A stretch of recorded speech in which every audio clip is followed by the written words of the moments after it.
Welcome to my action research.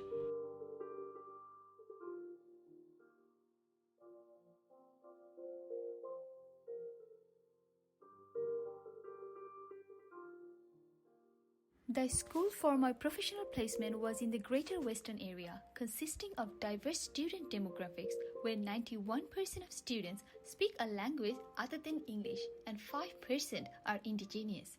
The overall NAPLAN test in 2021 was well above compared to similar background. The community's demography falls into the medium ACS category and the most prevalent occupation are trades workers. The school strongly focuses on whole school approaches such as positive behavior for learning, which was established to promote a safe and supporting learning environment. The cheer program was created by the school to encourage students to value learning and its application in real-world context, which enhances both academic success and overall well-being.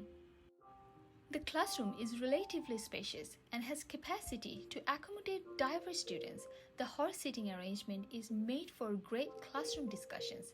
The classroom is fully equipped with technology. However, students can bring their own devices. The pedagogy of the teacher is consistent with the school's ideology, although the learning situation is mostly teacher-centered and the teacher's perception of fixed view of ability of certain students appeared. The classroom consists of 37 students, including 2 students with disabilities and 5 ELD learners. Therefore, the lesson requires more differentiation in planning and teaching. Students generally have positive attitude towards peers, although limited interest in study is exhibited when class structures moved slowly and advanced students obtain repetitive ease while emerging students are afraid of taking risk. Although there is a hidden aspect that is noted owing to students' unconscious bias about attaining a similar level of education and pursuing a similar career path as their parents. These constraints restrict the cognitive components of motivation and result in disengagement. While compliance with low-level tasks was the default classroom approach, I found myself wondering how I might keep my students in task by constructively engaging in their learning rather than on task. Therefore, my research question would be, how can I improve my practice and increase student participation and engagement through project-based learning?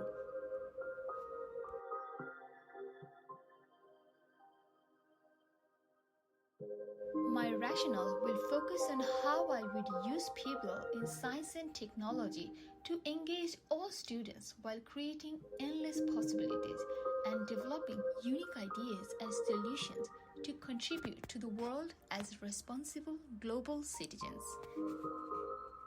PBL encourages students to obtain meaningful knowledge and skills by investigating a genuine and challenging issue.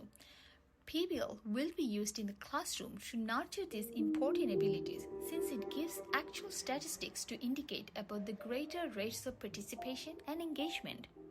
In my previous experience, students were disengaged and unwilling to learn due to limited conversational engagement, inadequate differentiation, and more task-based activities. Therefore, I wish to accentuate my current teaching approach by providing more scaffolding through meaningful conversation and connect with students' learning. I will utilize the EMI framework to analyze students' effective engagement through cognitive, operational, and affective levels by bridging the gap between their existing abilities and intended goals. Although PBL fosters students' interest through understanding and appreciation of science, there are several drawbacks, and I would be prepared to overcome any unforeseen challenges, and my method of instructions will be modified.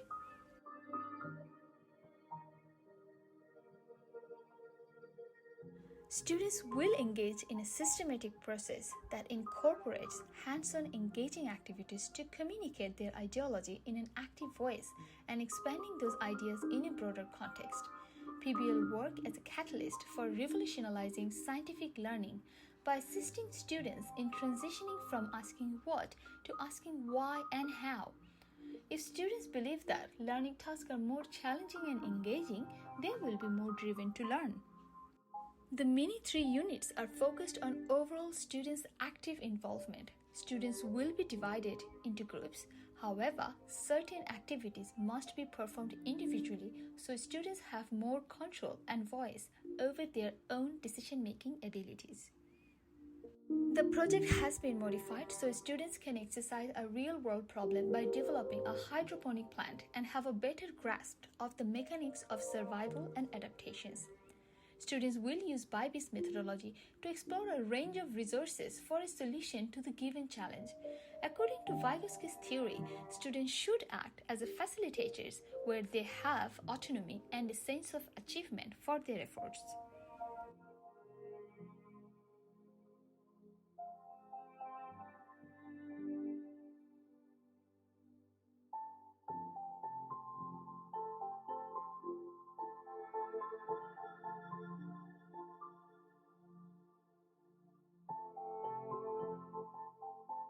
Based on the observation schedule, I intend to collect data on learners' behavior and how cognitively they are challenged throughout the class discussions, group activities, and even individual performance. In addition, I would take careful notes on how students are engaged and then tally the information on students' behavior to establish how many incidents have happened. My data will be saved in Google Drive so that I may refer to it in the future if necessary. Using time rotation, I will circulate around the classes to assess general engagement as well as sit with ELD learners to identify gaps in understanding. The observation plan will enable me to put my own teaching style to the test and tackle any hidden assumptions I may have, question my own preconceived notions, and assist me critically evaluating any underlying beliefs. In the lesson plans, I have incorporated numerous questionnaires which can be completed during a meaningful discourse to encourage students by reasoning their ideas with strong evidence and counterexamples. The discussion will be based on relation to adaptability and sustainability to test their prior knowledge and link to the learning intention. Another aspect I would consider is whether pairs of students practicing communicating in a foreign language. I would not intervene if the conversation were task-related because this approach allows them to negotiate their own understanding. To document this, I will use post-it notes to jot down details of the students' engagement, and then a full report will be submitted in Students Central. Students' reflection will be collected as evidence of my own teaching practice. By analyzing the data, I will be able to assess how connected the project is to the curriculum, what level of involvement worked, and whether I provided adequate resources to make the learning seamless.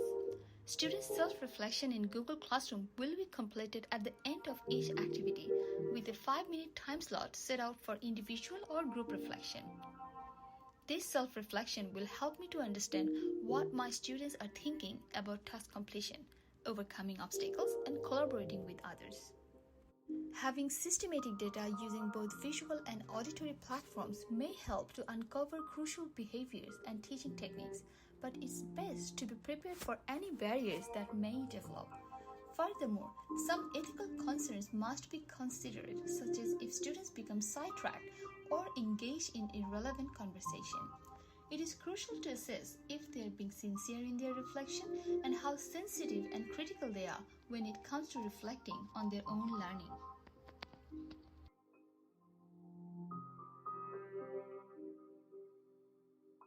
This classroom observation data will explicitly demonstrate my teaching related to the content, the shifting and the level of scaffolding, guided instructions when building the hydroponic plant, and chances for students to work autonomously.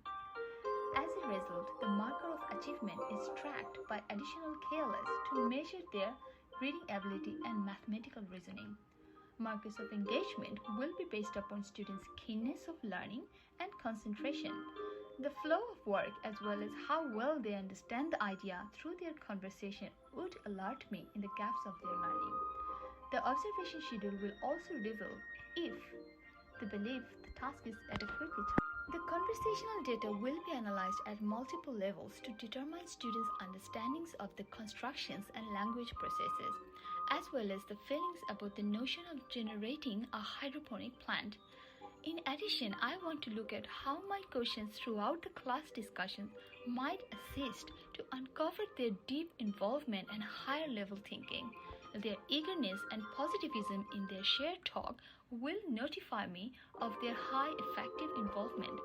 Finally, their reflective involvement in group discussions will allow them to have a greater level of operational engagement. From the evidence of self-reflection, their responsiveness towards investigation and overall enjoyment will be analyzed. Additionally, the level of understanding of the concept, their satisfaction of working collaboratively or individually, crafting solution to the presented problem, and capability of producing an eco-friendly model will be evaluated. Although I am utilizing alternative data to analyze, I still need to examine the markers of disengagement created by the external variables. While having one or more risk factors does not guarantee that a child will become disengaged, being aware of these challenges is paramount.